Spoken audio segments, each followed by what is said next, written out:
Geek Gang, what's poppin'? It's Adonis. We are back. Sorry about the setup. I'm at an undisclosed location. I was like, you know what? I need to give you guys a quick rundown on my thoughts on the Eternals movie. Now, the Eternals movie did drop yesterday here in Australia. I did get to watch that yesterday. So I'm gonna give you guys my thoughts on the movie.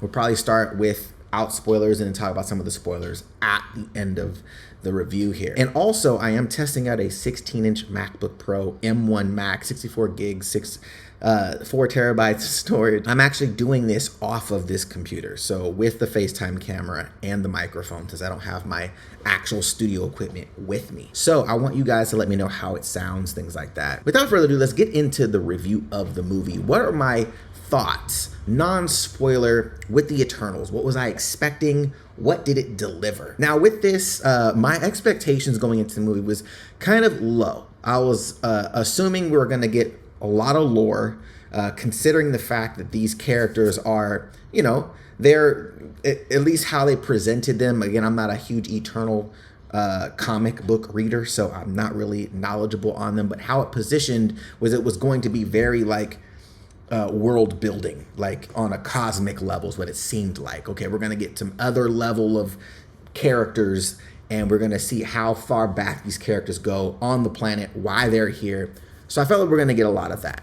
And a lot of that we did. Some for really good and some a little annoying, and I'll get into that in a little bit. But my expectation was low. Everything that I saw exceeded that expectation. And if I want to compare it to Shang-Chi from earlier this year, I think Shang-Chi was a more enjoyable movie.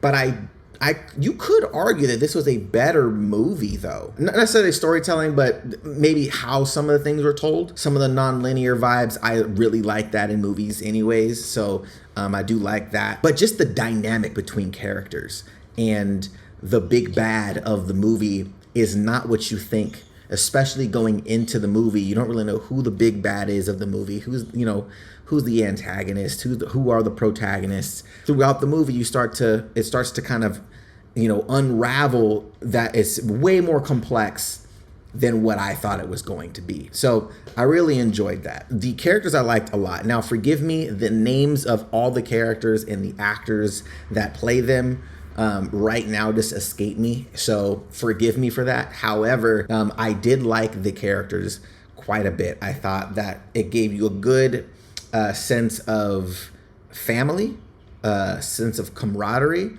There's also some very difficult moments that these characters have to make, and showcasing how long they've been here, why they're here, and how some acclimate to the world.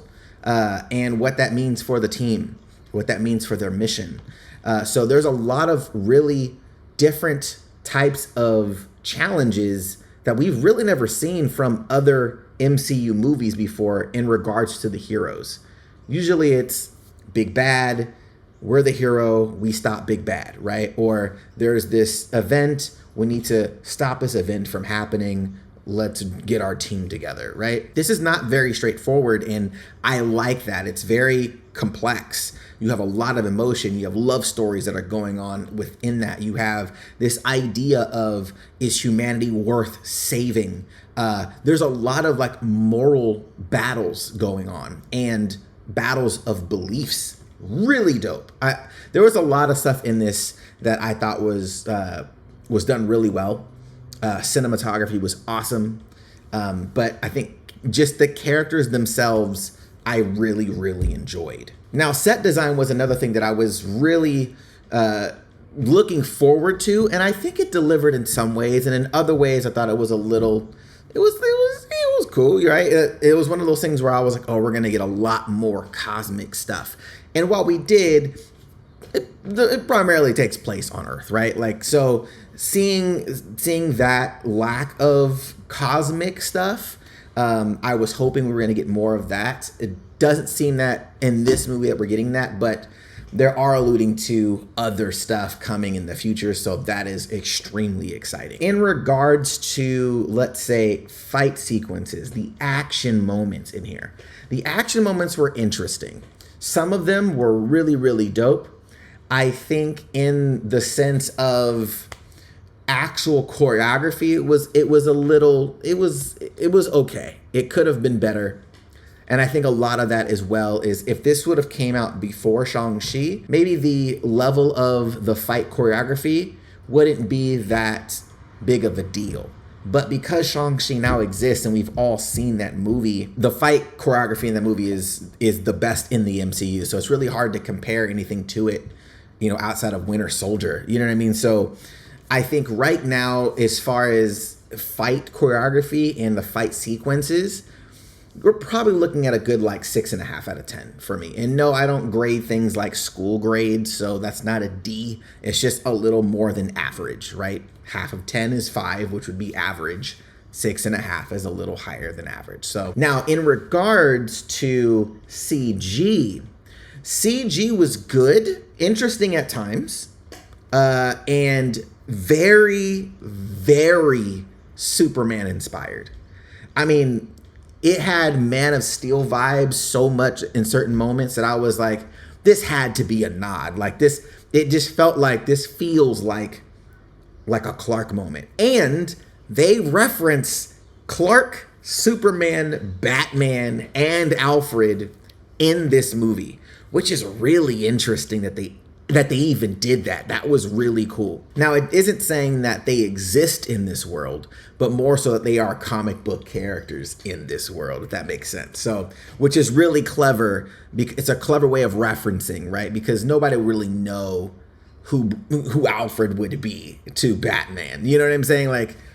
They wouldn't know who that is. But if you read the comics, you would, right? So it's really clever on how they add that in there. And I know a lot of people had said early on that there was a trailer that referenced one of the characters. So I thought that was cool. Length of the movie. This movie was long. I don't know if it's because I had to pee when I was watching the movie, but it does feel lengthy. I'm not going to lie. It does feel lengthy. And yeah, I think they probably could have taken out maybe 15 to 20 minutes out of the movie, primarily in the sense of them almost regurgitating the same story over and over. We got the idea of what the mission was or what was going on multiple times, and it's like, we don't need that again. We got that. Let's check that box off. So I thought that was interesting. But overall, I think the movie in general, from start to finish, was a very, very solid movie. Will it be as entertaining as most Marvel movies have been in the past? I don't think so. I think traditional Marvel movie fans are going to look at this movie and either really like the fact that it's universe building, that there's lore that they're establishing, that the power cliff is about to go way the hell up.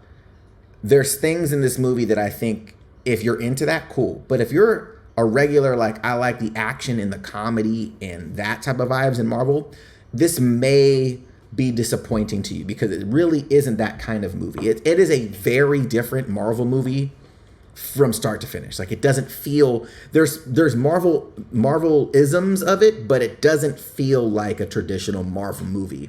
For better or for worse, that's going to be completely up to you, but I thoroughly enjoyed the movie. My overall thoughts on the movie, rank 1 out of 10. I'm probably going to give this movie a 7.5, maybe an 8. I had a day to think about it and really sit with me, and I really like the movie. I really like it a lot. If it would have came out before Shang-Chi, it probably would have gotten a little higher, but I think Shang-Chi was just so different in another way, and obviously the action in the movie was incredible. So, but yeah, this movie has tons of character, a lot of surprising acting moments, I think, as well, and some real heartfelt moments, some really new and unique moments that haven't been done in the MCU. So I thought that was really dope. But yeah, I really enjoyed it. But now we're going to talk about some specific spoilers, some specific spoiler moments. And I couldn't really talk about them in the first half of it because it's in regards to some of the villains. And we'll kind of start with the Deviants. So the Deviants being there, to be honest, I wasn't really, I felt like after seeing the whole movie, it's like they were very much a MacGuffin. They were just kind of a thing to get from point A to point B, but the real villain wasn't the Deviants. You know what I'm saying? They kind of explain that because of the Celestials that created the deviants. And you know what I'm saying? It's like, well, they're kind of like you, but we need them for you. You know what I'm saying? We need them to go there to then push to kill all the regular life to have intelligent life grow. And then you guys got to go there and eradicate those motherfuckers so the actual deviants, the actual intelligent life can flourish and we can grow a celestial. So I think in that regard, it's really dope. But then in the process of the movie, how the deviants are introduced, the idea of this deviant absorbing them and kind of evolving as he's absorbing their powers was really interesting. Like, is that just a normal thing? Deviants just absorb powers? Like, I was just very confused by what was the reasoning behind this one. Why was it different? Because they even said, oh, like he was like talking, like, why is he different? They didn't explain how he was different. I was very confused. Like, okay, well, why is he different? Like, why is that one different from all of the others? So that was an interesting thing for myself. But then even at the end, like just it was almost there just so certain characters could die, so they could have this kind of internal conflict when they found out they were like the same thing. They're being used by the Celestials.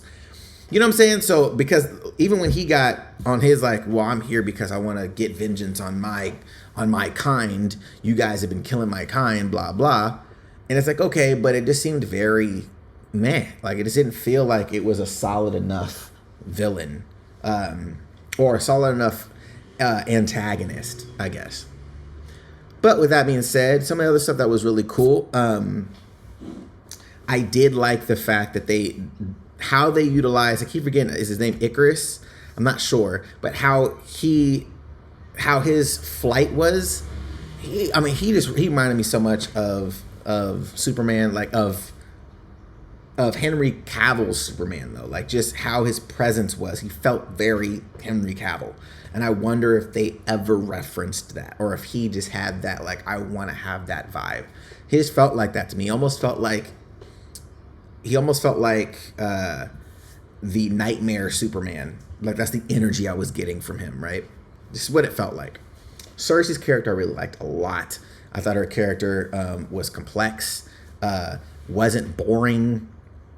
Her power was really interesting, but they explained it without really explaining it. Like she can transmutate matter into something else, turns this dude into a tree. She's like, I don't know how I did that. You never see her turn thing into a tree ever again, which was really strange. She just freezes this dude. So I was like, okay, like what? I'm very, very confused by that. So maybe we'll get more into that later on. My other thing is like, okay, now there's a frozen Celestial there. So is that Celestial dead or is that Celestial just frozen? What does that mean? Also, are people going to be able to go and harvest Celestial metals? What does that mean for characters like whoever's going to be the next Iron Man? You know what I'm saying? I'm thinking of like, okay, like, what does that mean? Like, can you make weapons out of the celestial body? You just have a gigantic head and hands sticking out of the ocean. Like, and it's not small. Like, that's a massive ass head. So I thought that was interesting. The concept, though, I think was really dope as well of how the Celestials were born out of a planet that had intelligent life. So I liked how they kind of fed the Celestial to create more worlds. I thought the concept was really dope. And I like the moral struggle of like, do we go against that? Because us killing this one Celestial actually prevents trillions of other lives to be created because of this one. You know what I'm saying? So it's really, it's a real moral dilemma. It's like you're so attached to this world that you're like, no, we're going to break that pattern because Earth. You know what I'm saying? Like, so I thought it was really interesting that it was favorites is what it felt like. Like, no, we think this planet is worthy enough to be. It's like, well, you're not even the head. You're not even a Celestial. Like you only remember this planet because you got your whole shit wiped. So I thought that was interesting as well. Kit Harington's character, was, it was kind of boring at times. You have this whole idea that he's in the movie, but he's really not in the movie. He's like in the movie for like 5 minutes, right? And then you don't see him until the end of the movie, and they find out that he's another character in the future. I think he's like Black Knight or something like that. I don't know who he is. I just remember seeing the post credit, and I was like, okay, that's interesting. And then we get Thanos' brother, and again, I'm not 100% sure of this character or knowledge of this character. If you guys have knowledge of that, I'll leave a link in the comments for spoiler talk. Reply there. Let's talk about it there. I'm trying to think if there was any other things that really stood out to me. I really like Angelina Jolie's character. I like that she was very complex. I liked her character a lot. Some of the deaths were dope. You kind of felt them, even though you were only with these characters for a short amount of time. So I did like that you had some kind of impact. And Chloe Zhao, she smacked when it came to some of the moments of letting things breathe. That's something that that Marvel doesn't do well. When it comes to a moment being a really heartfelt moment, they usually throw a joke in there to bring levity in. And sometimes that's not the move. Sometimes you need things to just sit. So I like the fact that they let shit breathe in this movie. I thought that was really, really awesome. But other than that, I'm not really sure if there's any other things that stood out as a huge spoiler that I was like, well, I definitely have to talk about this. I did like the opening crawl. I thought that was very smart of them to utilize, especially when you're essentially going further back than anything that we've seen in the MCU. You gotta set context of Celestials, who they are in the MCU, their purpose there, who the Eternals are. I loved that. I loved the betrayal in the movie. I thought the betrayal was awesome, but the betrayal was beliefs. It wasn't, I'm evil now. No, we were programmed to do this. I believe in the Eternals, almost like gods, right? I believe in the mission. So I'm going to do this because it's what we are here to do. We're meant to do this. We have to do this, right? So it was a battle of beliefs, and nobody was wrong, I love those types of things. I love those types of mental struggles. So now my thing is, are they going to, delve into some of Thanos' backstory in the future? I really hope so, because obviously his brother shows up. So what is that going to look like? Real curious. I'm real curious about that one. I think that's going to be really interesting to see how that develops, because he's supposedly an Eternal as well. So I'm like, okay, if you're an Eternal, what does that mean for Thanos? Was he created as well? I'm very, you know what I'm saying? So was he created by the Celestials as well? Is there another Thanos running around? What? I'm very curious about how that works. So let me know your guys' thoughts on the movie, though, in the comments down below. Again, if you guys are watching the spoiler section, please reply to the spoiler comment just so we can keep that spoiler free in the rest of the comment section. Let me know your guys' thoughts on the movie, man. I will catch you guys later. Until then, Geek Gang, we out this day.